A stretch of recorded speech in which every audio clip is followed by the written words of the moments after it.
किसी से प्रभावित होना बहुत सरल बात है, लेकिन सदा काल प्रभावित बने रहना बहुत कठिन बात है।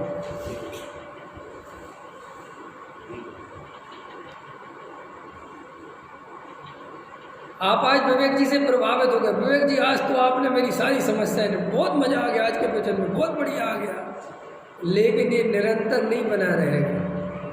कि क्यों? कि आज आप मेरे तर्कों से, मेरी युक्तियों से, मेरी बातों से आपको बैठ गई, आपकी बात जम गई माने तर्क युक्ति से बैठ गई। अब कल क्या हुआ कि मैंने कुछ और बात कही, वो आपको नहीं जमी,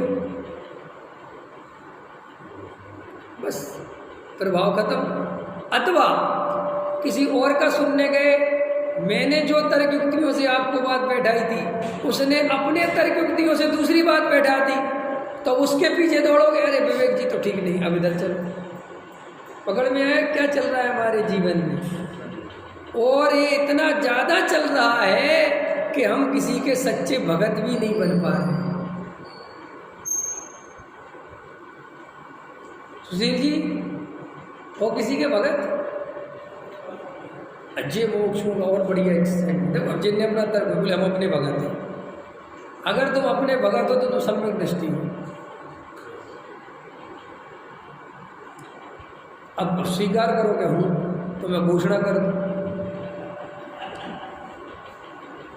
अब डर लगता है, क्योंकि झूठ बोलोगे तो नरक पक्का जाओगे। ये भी समझ लेना, कोई मिथ्या दृष्टि हो और अपने को सम्यक दृष्टि बताए तो नरक जाएगा सीधा। जैसे वो गया था ना, कहाँ पहुंच गया था वो? सीधा सिंहासन समेत वसु सेति नरक पहुंचा, स्वर्ग में नारद गया, है ना? तो उसकी इतनी खतरनाक स्थिति बताई वो वसु की, कुछ समझ में नहीं आया, बोले सिंहासन समेत नरक चला गया। माने वो झूठ की इतनी उनको तकलीफ थी, इतना बड़ा झूठ, बोले साहब मरने की भी जरूरत नहीं है, तू चिंता ही ना किया। तो बोले वैसे आता है साहब कि वो नरक में सिंहासन समेत ही जमीन में धंस गया। अब अगर झूठ बोलोगे तो अपने भगत हो, ईमानदारी से बोलो, अपनी हो के बोलो। हम तो आपसे पूछ रहे हो, सुनो, ईमानदारी से तुम किसी के भगत नहीं, ना अपने न किसी के। तुम भगत हो अनुकूलताओं के, पुण्य के, प्रशंसा के, मान कसाय के, संयोगों के, उदय के।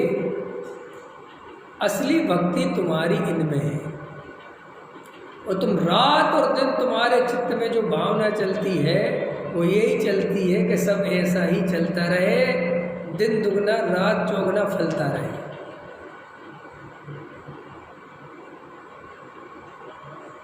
पहले अपने लिए चलता था, अब बेटे के लिए चलता है।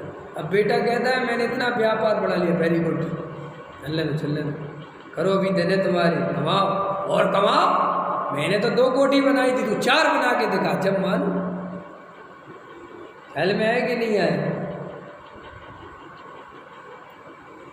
कोई बाप अपने बेटे से जो सच्चे अर्थों में आत्मार्थी होता है, वो अपने बेटे से हमेशा ही कहता है, बेटा अगर जीवन का सार समझ तो ये समझो, हम कर करके भी पछता रहे हैं, कुछ नहीं मिला हमें, और तुम भी पछताओगे, भले ही अभी तुम मानो चाहे नहीं मानो, हम तुम्हें इसका आशीर्वाद नहीं दे सके। अभी डॉक्टर साहब वो फार्म में चल रहे हैं, बच्चे से की सुन के आए, डॉक्टर साहब कह रहे हैं अभी 2-3 दिन के पहले के भजन में, एक माँ के पास उसका बेटा आशीर्वाद लेने गया, बोले माँ तेरे आशीर्वाद से मैं क्लास में फर्स्ट आया। तो माँ बोली व्यर्थ की बात मत कर, अगर मेरे आशीर्वाद से फर्स्ट आया होता तो मैंने तुझे आशीर्वाद दिया ही नहीं, तो बहुत कम दिया, और तेरे छोटे भाई को भर भर के दिए जो फेल हो गया। तो डॉक्टर साहब कह रहे थे साथ में कि पक्के में उस औरत में हुकुमचंद भाल का जीव रहा हो। समझ में बोलो कितनी बार कह रहे थे। मतलब ये बताना चाहते थे कि मैं किसी भी कीमत पे वस्तु स्वरूप के खिलाफ बात बर्दाश्त नहीं कर सकता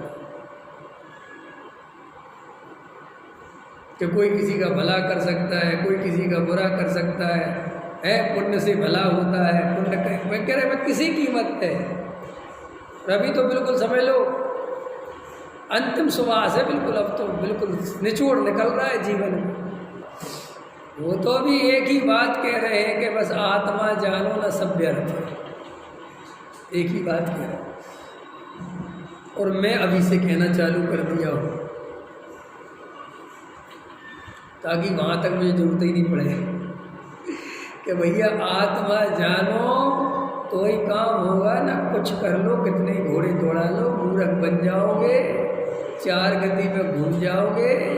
और ये तर्क युक्तियाँ कुछ काम आने वाली नहीं है, कुछ काम आने वाली नहीं। कुछ तर्क युक्तियों को तो तुम अपने कसाय पोषण के लिए उपयोग करते हो।